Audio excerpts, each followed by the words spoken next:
Ça me fait plaisir de te recevoir ici à La Baule. Nous sommes à la maison Loïc. Tu peux nous parler de ton parcours professionnel, Guillaume? Oui, alors j'ai commencé par un CAP BEP en Vendée, puis un bac pro à Nantes, où je suis resté pendant 6 ans. Et puis après, j'ai fait un petit tour de France et je suis arrivé au Fort d'Océan à 25 ans. Alors aujourd'hui, on va faire une coquille Saint-Jacques rôtie au beurre d'algues, avec des champignons frais et une crème de céleri. Des noix de Saint-Jacques de la Baie, c'est du local? Du Croisic. On a une belle région, autant profiter de tout ce qu'elle peut nous donner. Alors on va commencer par la crème de céleri. Alors d'abord, on commence évidemment par éplucher le céleri. Après, on va couper des petits morceaux de céleri, que ce soit plus facile à la cuisson. Donc là, en fait, tu fais une brunoise? Alors non, là c'est plutôt des gros cubes. Une brunoise, c'est vraiment des tout petits cubes. Là, c'est pour faciliter la cuisson, que ce soit plus rapide et homogène. Alors là, on va les mettre à cuire. Donc là, j'ai la chance d'avoir un four vapeur. Mais chez vous, vous pouvez mettre ça dans de l'eau avec du gros sel et les mettre à cuire pendant 20 minutes. Donc après, pendant que le céleri cuit, on va faire une vinaigrette au miso de campagne. Donc on trouve le miso dans toutes les épiceries japonaises. Il y en a une à Saint-Nazaire qui est très très bien. C'est une super base de vinaigrette et de condiments pour tous vos plats. On va prendre une belle cuillère de miso. On va prendre de l'huile de sésame et on va mettre 3 cuillères d'huile de sésame pour 1 cuillère de miso. Et on va bien emulsionner le tout. Ce qui va donner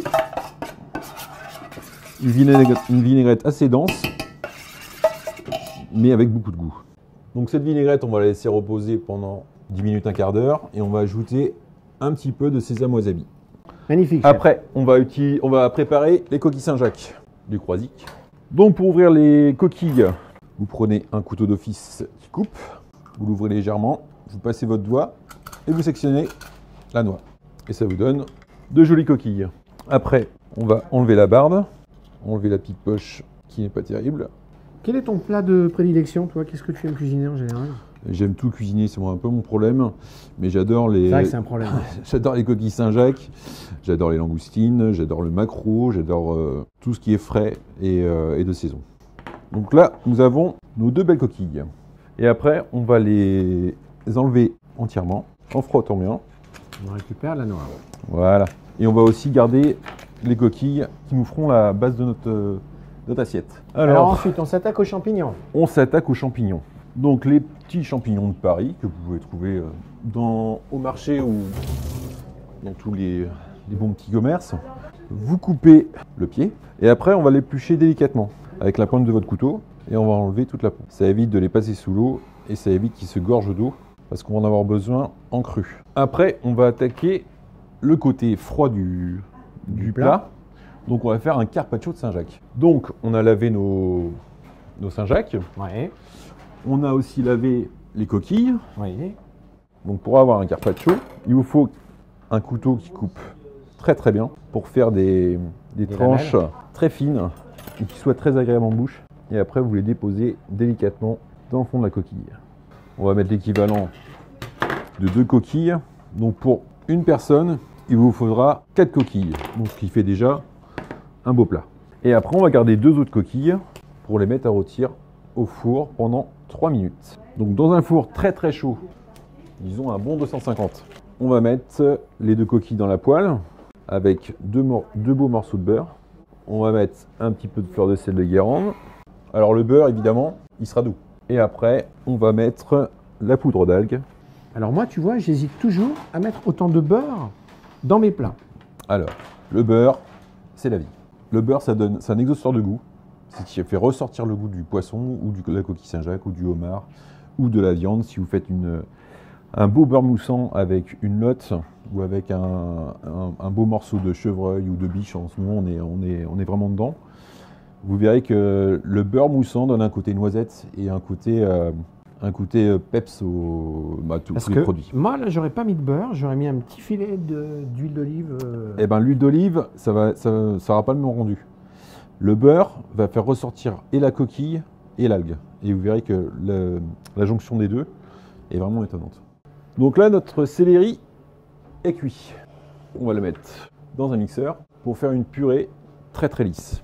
Alors, on va mettre un petit peu de jus de cuisson pour faciliter la purée. Et on ne mettra pas tout le jus pour éviter qu'elle soit trop liquide. Et après, on va ajouter une petite goutte de crème.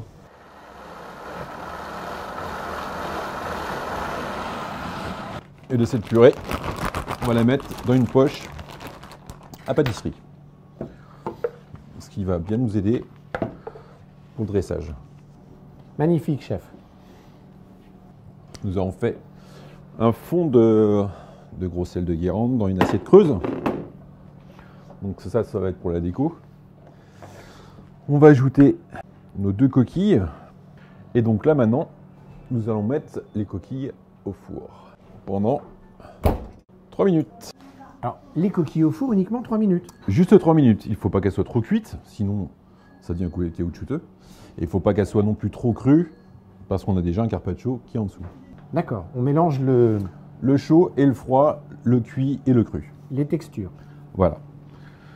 Donc, en attendant nos coquilles qui vont sortir du four dans quelques secondes, on va ajouter notre vinaigrette miso. Pas trop non plus, il faut garder évidemment le goût de la coquille. Mais le miso, la vinaigrette, va faire ressortir son goût. Un petit peu de fleur de sel de Guérande évidemment, on est dans la région. Et on va mettre du céleri tout autour du carpaccio en petite dose. Entre temps, on va faire de fines tranches de champignons. Si vous ne le faites pas au couteau, vous pouvez le faire avec une mandoline. Et on va déposer délicatement les tranches de champignons sur la purée de céleri. Ah, les Saint-Jacques sont sortis. Nos coquilles nous appellent. Elles sont dorées, elles sont mi-cuites.